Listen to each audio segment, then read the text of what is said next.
Walters. I'm the Library Media Specialist at Radcliffe Elementary today. We have the pleasure of having Zootles come to our school. This is a demonstration for students to see animals such as a python, prairie dog, and parrot. And then additionally, some students will get an experience with the animals if they paid an additional fee. But this is a free program coming to our school, and we're really excited about it. Thank you. Good morning. So my name's Chris. I'm with Zootles. We're we do educational animal programs for with mostly non-native animals to local schools. I'd say where we're from. I'm sorry, White House, Tennessee. So we're right across the line in Tennessee. We started out as an animal rehabilitator. And it kind of moved into different exotics people get and they can't afford them or whatever it may be. They smell bad, just the day-to-day stresses of caring for animals. And a lot of my animals, or probably 90% of my animals are rescues that we've taken in. And we fund it by these programs. And is that good? So what would the boys and girls here be experiencing today? Well, they'll learn. Today I have just a few examples. I have an umbrella cockatoos from Indonesia. There's a ball python from Africa. There's a tarantula from South America. And we kind of go over where they're from, foods they eat, how long they live, life expectancies, ways they defend themselves from predators, and living with all these animals on my farm. It's just that alone is a day-to-day. Just very entertaining, and I tend to venture off into some of the stories, just day-to-day living and raising and caring for all the animals that we've taken in over the years. And some of the kids will actually be able to touch them or hold them? Yeah. At the end, we have an opportunity to do sort of like an encounter and hold it, and we take a picture of it to send home. They'll usually take about a week or two to get the picture back to the school, bring home to their kids, and the kids get to bring home to their parents, and they can kind of share the experience that they experienced today. Well, my name's Chris. I'm with Zootles. We have some different animals to share with you guys and girls this morning. We'll talk about where they're from, how long they live, foods they eat, predators that would hunt them, ways they defend themselves, and I tend to share stories just day-to-day living and caring for all this stuff lives at our farm. So I'm just kind of living and caring for all these animals on a daily basis. There's always something entertaining happening every day, I guarantee it. So y'all ready to get started? Yes? Okay. Me too. So we'll go ahead and start with Tippy Toes. Since Tippy Toes is on the run, he's going to, have you ever read the book, The Fox and the Hare? Slow and steady wins the race. So he is slow and he's steady. All day he's going to be running circles. So his name is Tippy Toes. My oldest daughter, my 10-year-old daughter, actually named him because when he walks, if you look, it looks like he's on his tippy toes. So it's only fitting to call him Tippy Toes, or Tippy.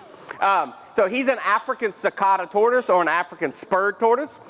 He gets his name Spurred Tortoise as a nickname. He's covered in spikes and small little spurs, so that's why he got that nickname. They can live up to 100 plus years, 120 years. These guys can get up to 100 pounds, 150 pounds. I've never actually weighed him. I pick him up all the time. He's around 80 to 100 pounds easily. I need to weigh him one day so I can actually tell you his weight. He is the third largest tortoise in the entire world. So there's only 2 tortoises that's going to get bigger than Tippy Toes. Tippy Toes, he was a rescue, so we took him in during COVID. It was a small little petting zoo in Wisconsin. They shut down, so we took Tippy Toes in from him. So we drove all the way to Wisconsin. It was a long drive. I actually passed through here, not kind of through here. I had to go through Louisville. I live south of here. So we got him, some alpacas, and some different, some of his buddies come back to Tennessee with us. So his predators, he's native to Africa, African cicada spurred tortoise. So his predators in Africa, he's got quite a few. Africa is got some pretty dangerous animals. So tigers, large cats, wild dogs, dingoes would be a wild dog. When he's small, these tortoises hatch from eggs. they're about the size of my fist. So when he's smaller, he has a lot more predators than when he's really big. Small snakes, large snakes, reptiles would be predators from them. Birds of prey, meat-eating birds, falcons, hawks, eagles, owls would also be predators. He can dig really well.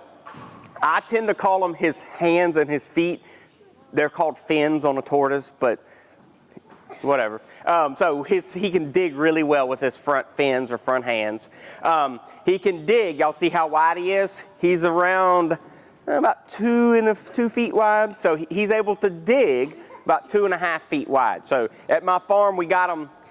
He stays next to my kangaroo enclosure, but he's got a hole about this wide. And we measured it. My daughter asked me, how deep is that? I was like, I don't know, but I can get in it. It's deep enough for me to climb in it and big enough. I can climb in there and climb out. We did it during the summer. So, but we stuck a tape measure in there a few weeks ago, and it was 16 feet all the way to the bottom. So it's steady all the way down. So he's a great digger. And he used the potty, so we'll clean that up. But in the wild, when he digs to protect himself. He's going to go in. And if you look at the back of his shell, it's completely closed and it's covered in spikes, so that gives him protection. Also, he lives at the edge of the Sahara Desert where it's super hot and dry. So he digs holes or burrows to cool himself off. He'll go down in those burrows. If y'all have basements at your house, I do too. So my basement stays around 60 degrees where it's always cool. And even in the winter, it's around 60 degrees. So he'll dig those burrows to cool himself off from the hot heat in the desert. They can go a really long time without water. As long as he has food, he's an herbivore, a plant eater, that's some kale. As long as he has food, he can turn that into water. So he's not gonna really drink a whole lot of water. He prefers to soak in water. So I have a little kiddie pool. We fill up about once a week. We put Tippy Toes in the kiddie pool, he gets to go for a swim. And he'll actually absorb the water through his skin and through his shell. So his shell is super hard. Another protection. If we touch his shell, do y'all think he can actually feel it when we touch his shell? I see a no and I see some yeses. So he can actually feel it. So we took Tippy Toes. He was really shy and timid. Now he's really smart and affectionate.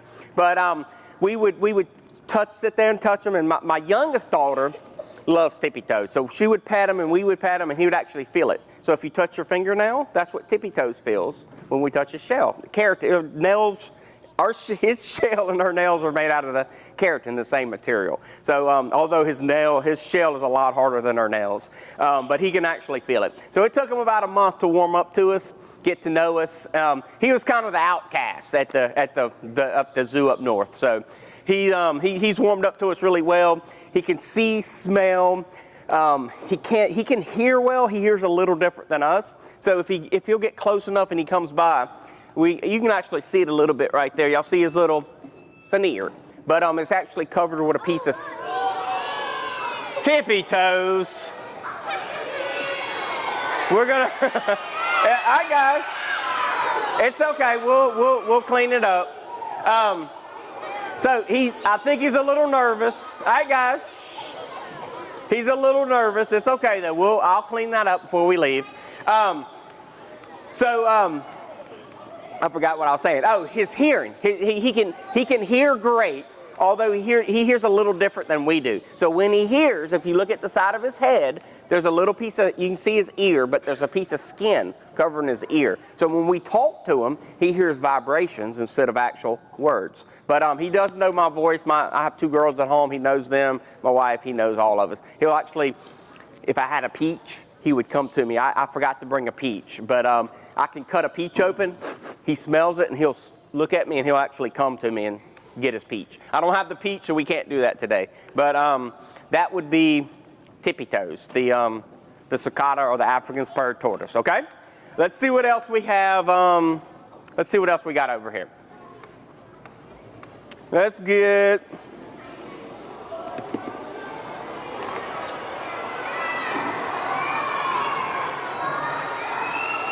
All right.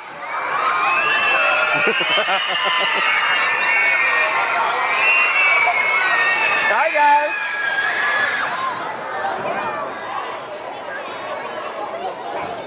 All right, guys and girls. All right. So our next animal, it is, it's a tarantula. Perfect time for Halloween, huh? Right? Halloween's right around the corner. So our next animal, his name is Gary. So Gary is a curly-haired tarantula. These tarantulas are native to South America. Gary is a meat eater, so he's a carnivore. His favorite foods are tiny insects, crickets and mealworms and grubworms, superworms. Anything meat that he can catch in his web would be prey or lunch for little Gary. Other spiders and tarantulas would also be small snakes, small reptiles, lizards that get in his web. He can climb really good. So the ones with basements at home, I have spider webs in my basement. It just happens. And in my barn, it happens. But this guy, he can climb just as well as those spiders at your house, but he's going to live his life on the ground. He lives in the forest in South America. So he's going to live on the ground. When he spins his web is actually on the ground. So any snakes and reptiles and bugs he can catch in that web is going to turn into lunch for little Gary. So Gary can live 10 years. The boys live 10 years. The girls, they can live up to 20 years. So they have a double. Their life expectancy is double. Predators, he's still going, huh? So predators for these guys, for these tarantulas, would be other tarantulas. Hi, guys. Shh. Other tarantulas would be predators. Birds of prey, large meat-eating birds would be predators. Wild cats, wild dogs would all prey on these tarantulas. So the way he defends himself, if y'all look at his back, he has a little bitty sac. So that sac, he is venomous. He's not going to harm us. But if a predator, let's pretend I was a bird, and I tried to swoop down and get Gary, if Gary stung me, it would be like a bee sting or a wasp sting. It would swell, it would hurt and burn. Typically the predators drop these guys. They can run really fast, and they can jump up to 3 feet.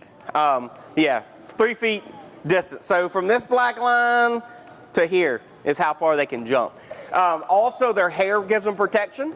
So he can flex his muscles, and it makes his hair stick up. His hair is really pokey. It feels like briars or needles. And when a predator would try to catch him, it would poke him.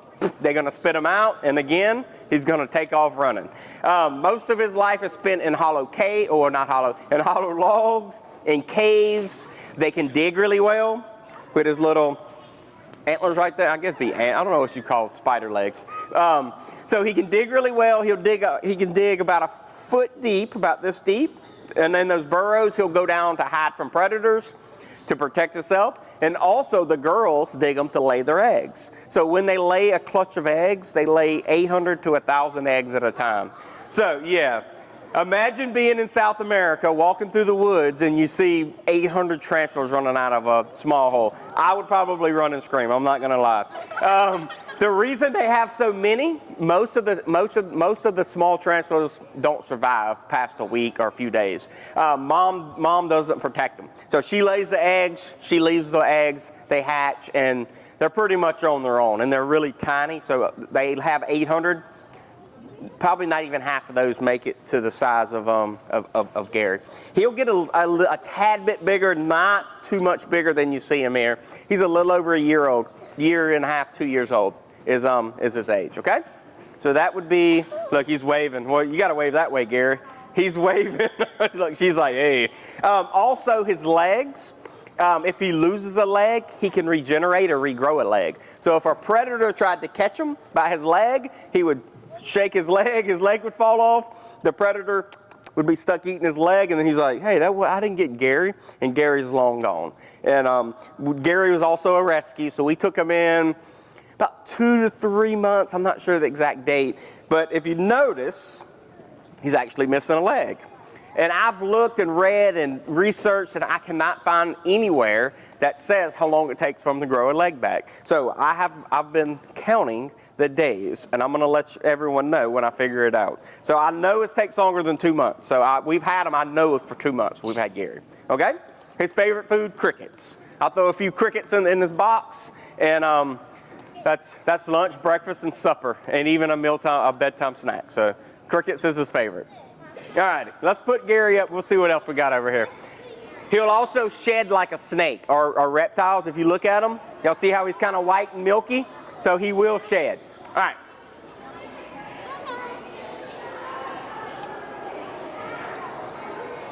All right, let's get Gary's top.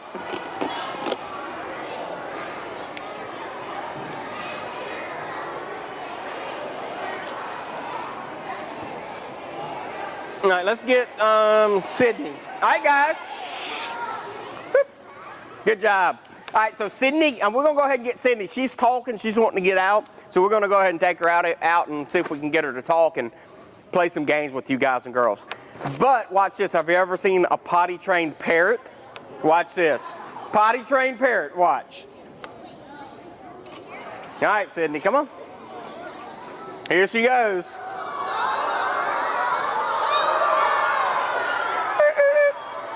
All right.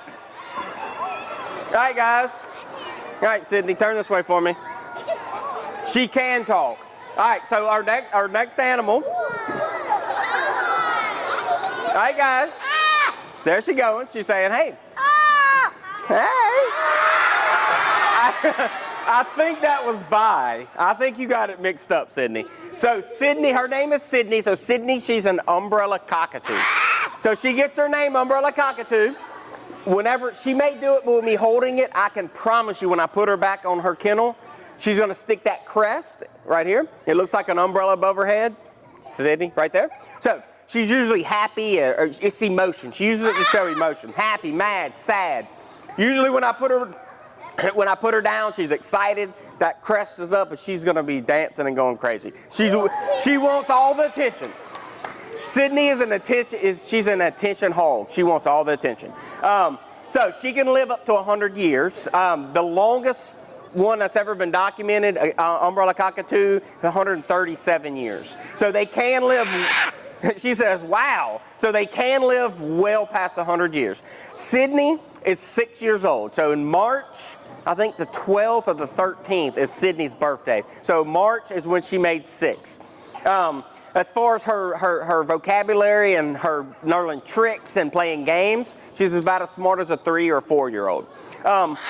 With time, her vocabulary gets larger. So right now, it's pretty big. She says, my name, which is Chris, her name's Sydney. I have another bird, that's our buddy, Blue, a big macaw like on Rio. So her and Blue are best buds. Her and Blue, well, they'll play knock-knock, who's there with one another. They'll play peekaboo. If I travel, sometimes I travel with both of them. It's tough traveling with 2 parrots because y'all see those little slots in those kennels. They'll peek through there and peekaboo, peekaboo, peekaboo. And I ought to listen to that for 2 hours this morning driving. Peekaboo, peekaboo, peekaboo. And then one will scream, another scream, and one will scream, another scream. And then they talk, and then I talk back to them to try to get them to be quiet, and they just talk even more. So from time to time, I do travel with 2 sometimes, but not a lot. She gets into a lot of trouble. I have my handful with Sydney. She destroys everything. TV remotes, your phone, glasses. She got my glasses last week. It's my fault because I set them down, and guess what? She was like, oh, there's Chris's glasses. Let me come over here and get them. So she destroys everything she gets. And she's not going to eat it. She just likes to destroy it and spit it out and go on about her business.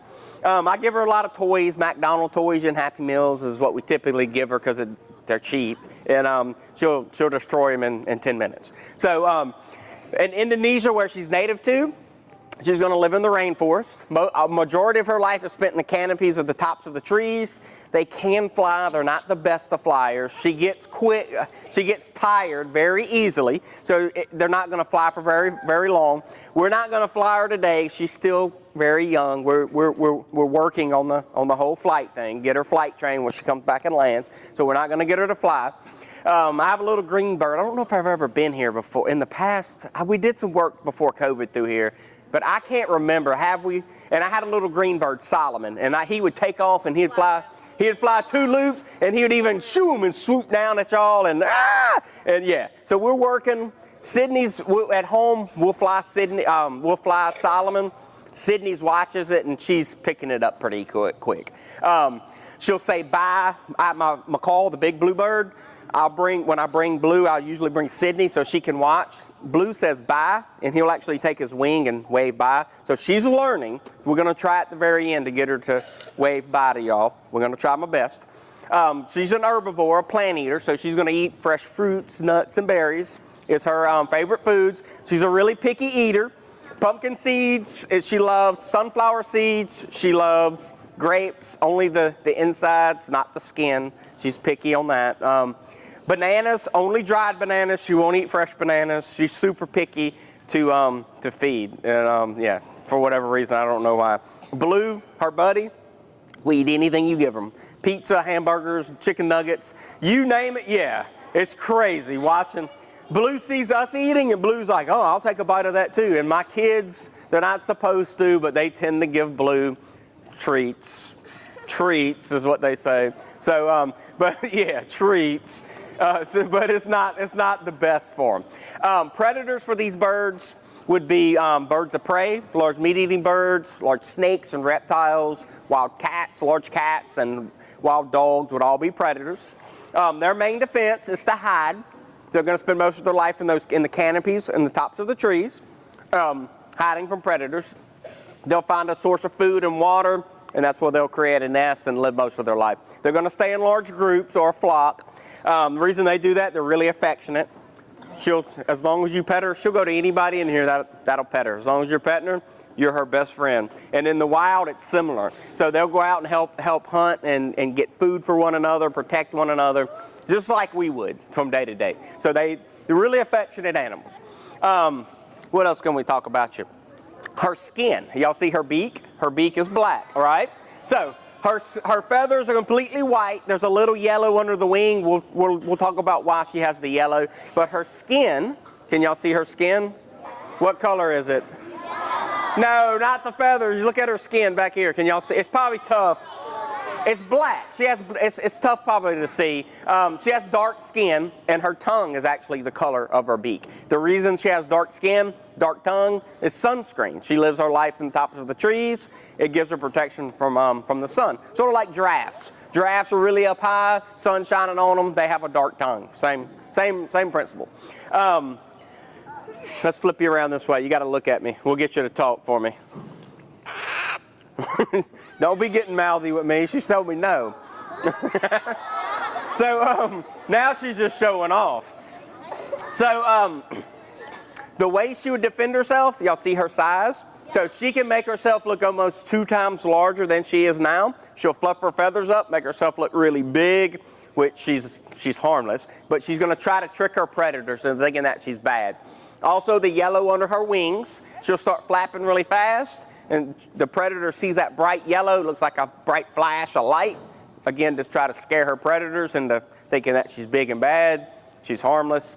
They do have a strong bite. For the most part, they're not going to try to bite and fight their predators. They're going to just basically try to stay hidden from them or try to trick them, like I'm big and bad, and start flapping to try to scare them. So that would be, that's Sydney, the umbrella cockatoo. And we're going to try to get her to talk really, really quick. What you got really quick? You got a question? Yeah, she won't play peekaboo with me. I need my big bluebird to play peekaboo. So she won't do it with me. I know my youngest daughter, so she's 8. She sings a lot. She'll sing Twinkle, Twinkle, Little Star, and Sydney will chime in with her. It's a Dolly Parton song she sings. She'll chime in with her. I'm not a singer. She won't sing for me. She prefers girls over guys because I have a house full of girls. Yeah. So she'll go to anybody that'll pet her. She knows me, but she'll go to any guy in here as long as you pet her. But she prefers girls. All right, you gonna tell them bye? There she goes. Bye. She didn't. All right. But she'll say, "Hey, girl." She'll what else does she say? She'll say, "Mom." She's learned mom from my kids. My oldest daughter, I'll share a quick story really quick, and then we'll put her up because I think I went over on her. But so my oldest daughter, we start school at 7 o'clock. So I don't know what time y'all start. Probably 8 o'clock. Yeah. So we start at 7. So we have to get up about 5:30, 5:45. My oldest daughter doesn't like to get up. I don't blame her. But so every morning, come on, Layla, we're going to be late for school. Come on, Layla, come on, Layla. Same routine for the past 4 years. She's in 4th grade. Sydney's heard that for the last 4 years. So you know what Sydney does every morning at 5:30 in the morning? She squawks, "Layla, Layla, get up, Layla. Come on, Layla." Through the summer, we're out of mine are out of school next week. Sydney, guess what? At 5:30, she's going to be waking us up. Layla, Layla, come on, Layla, come on. Even if we cover her up, like her cage cover up, so she thinks it's dark, doesn't work. At 5:30, Layla, get up, Layla, come on, Layla, come on, Layla. And you cannot make her be quiet until she sees Layla get up. She stays in her living room, or mud room is where she stays. All right, we'll try to get her to tell y'all bye again, and then we'll see what else we got over there, okay? You want to tell them bye, Sydney? There she goes. Good. Good. Good job. All right. All right, guys, watch her. You remember me talking about her crest or her crown? Y'all keep an eye on her because she'll stick it up. So let's see what she'll do. You going to stick it up for us? There she goes. Up, go on up there. No? All right. I got to move all my stuff or she'll get it. All right, let's get this guy next.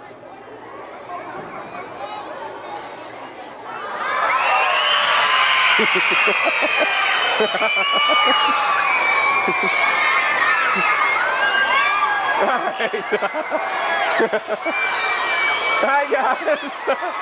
Hi guys and girls.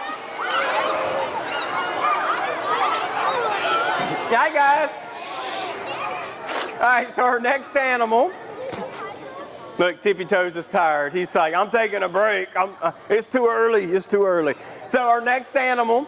So his name, well, it's a girl, sorry. Her name is Miss Barbara. So Miss Barbara is a ball python.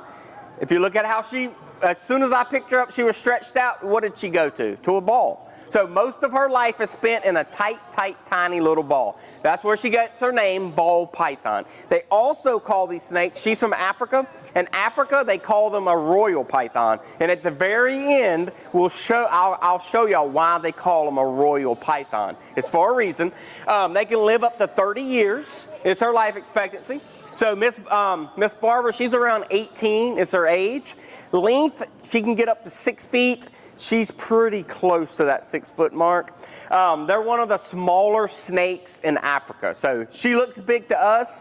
You go to Africa, they have snakes from me to the bottom row. They're huge. So she's one of the smaller snakes in Africa. So her and Tippy Toes are both from Africa, right? They could actually be roommates or neighbors. She's a carnivore, so she's a meat eater. And if we look at her mouth, so her mouth, she can only eat things smaller than her belly. Tippy Toes.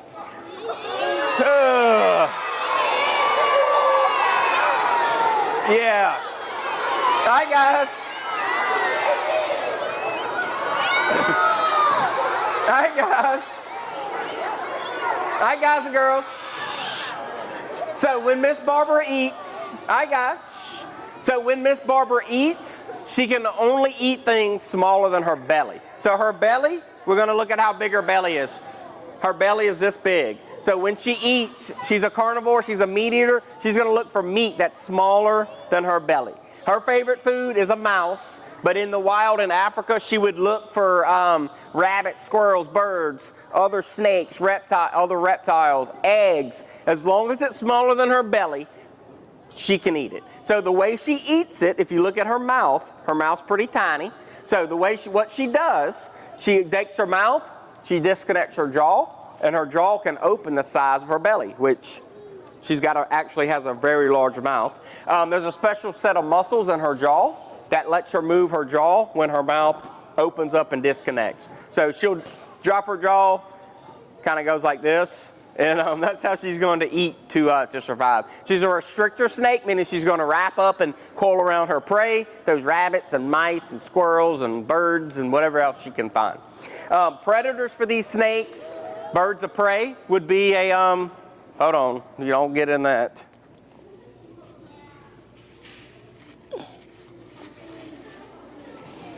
He'll try to eat that, so we're going to put that up. Yeah, that's nasty.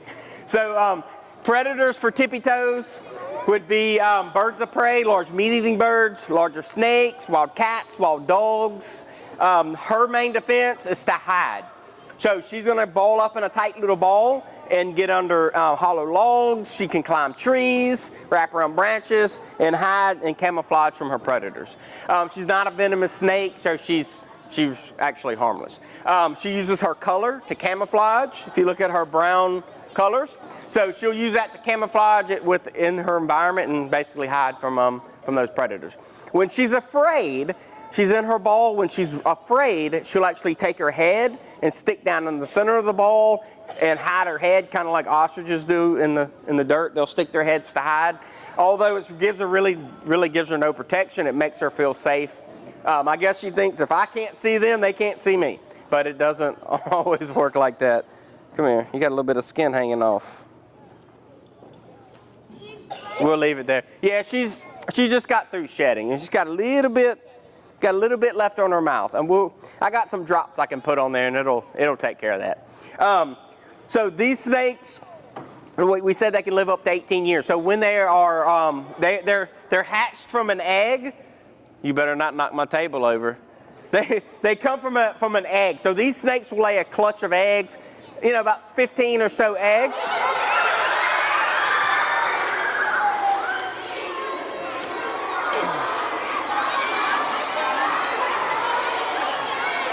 Yeah. All right. Yeah, he's bad. All right, guys. So these snakes will lay a clutch of eggs, about 15 or so eggs, and they hatch. So when they hatch, I'm going to set her down and we'll show you how small they are when they hatch. I have a baby one back over here. This little baby Ruby, she's 4 months old. So when they hatch, they're about that long, okay? Let me set Barbara down and we'll grab this other snake. And I got one other animal, I think, for y'all. Tippy Toes, you stay out of trouble. All right, put her down. Sydney. All right.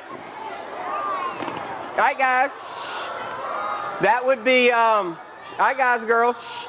That would be the size of a baby when they hatch from their eggs. It would be about the size of, this is Ruby, about the size of Ruby, okay?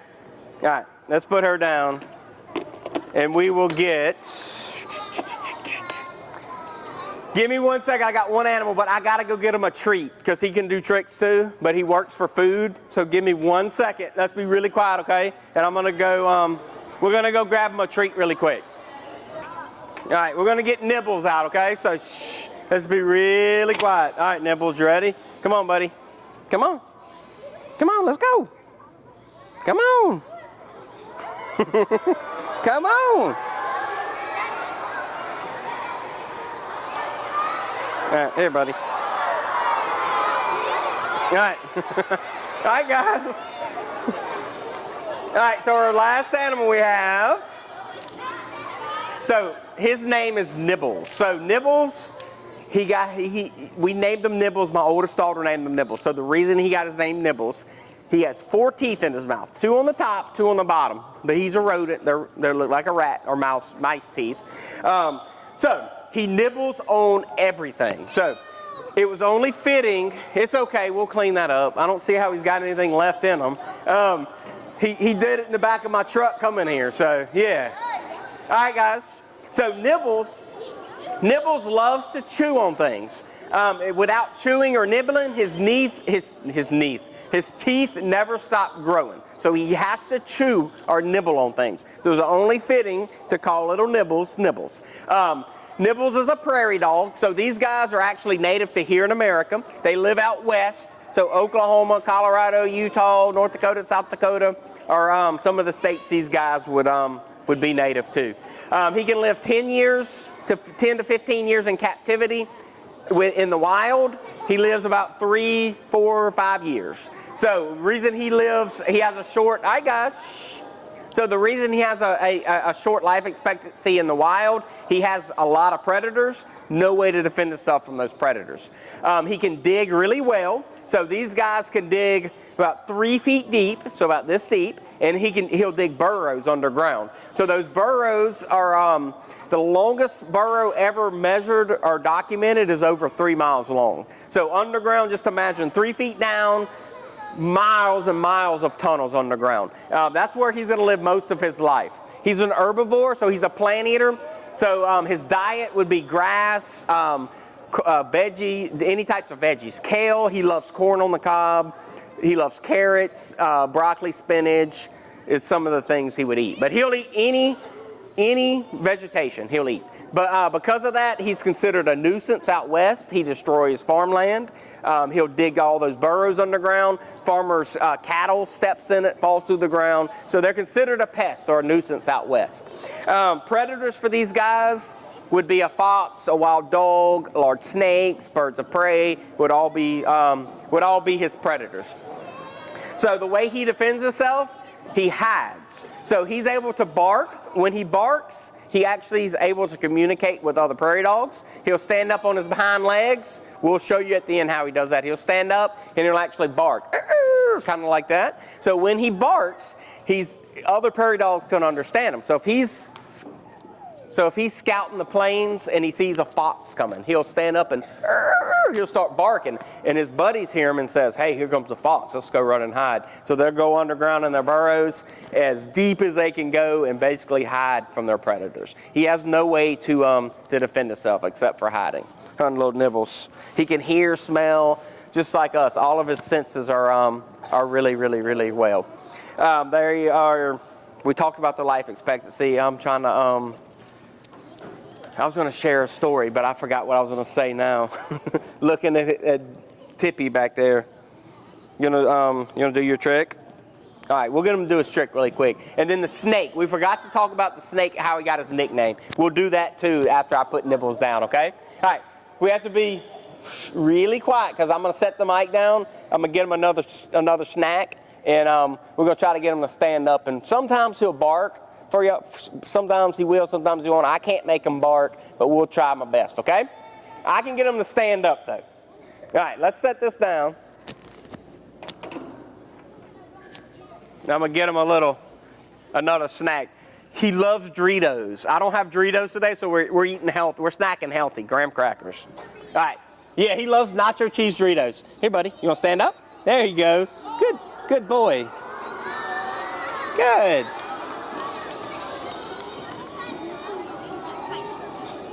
All right, give him a second, guys. If we're really quiet, he usually will follow me around, so we'll get him. You can watch him, he wobbles. So you could tell he's eating one too many Doritos, if you ask me my opinion, but that's all he does. He eats and he sleeps a lot. So he's kind of lazy. All right, you ready, buddy? He's almost done snacking. His nails are really sharp. He uses them to dig. That's how he's able to dig so deep, so fast.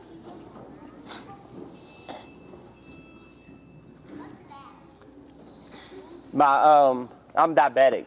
I ate and I gave insulin, and I should have gave insulin and then ate, and I was driving, and it's coming down. There he goes. You get out of that. Come on, come on. All right, come here. All right, guys. We'll here, Nibbles. All right, we'll I forgot to mention the snake's nickname is a royal python. Remember me saying that? So we're gonna show you really quick how they got that nickname. Okay? So give me 1 second. I got to get her back out. Yeah. Ew. All right. All right, guys. All right, guys and girls. So really quick. So the way they got their nickname, you see how she's around me like a necklace? So kings and queens in Africa used to go out and hunt these snakes. They would catch them. They'd put them around their necks, like you see her here. They'd put them around their wrists or on their waist or on their ankles. So only kings and queens were allowed to wear these snakes, and that's how they got their nickname, royal python, from being worn by royalty, kings and queens. So those kings and queens, they knew. He did it again. Tippy toes, get out of that. Get out of that.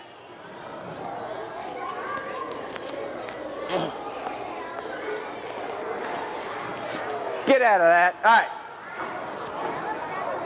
All right, guys. Really quick, we'll finish up. So those kings and queens, they knew these snakes. They loved to be in a ball, which I put her on my neck. You saw her ball up. These snakes they're cold-blooded, so they love to be warm. I'm warm-blooded, we're all warm-blooded. So she's balled up, she's warm. Those kings and queens knew that, and that's why they could wear them all day if they chose to. She feels safe, secure. She's balled up, she's warm. So they'd also put them around the wrist, like that little snake back here, they could put around your wrist and things, around their heads as crowns. And royal python, they were worn by royalty at one time, okay? Let me put her down now. Oy. There she goes.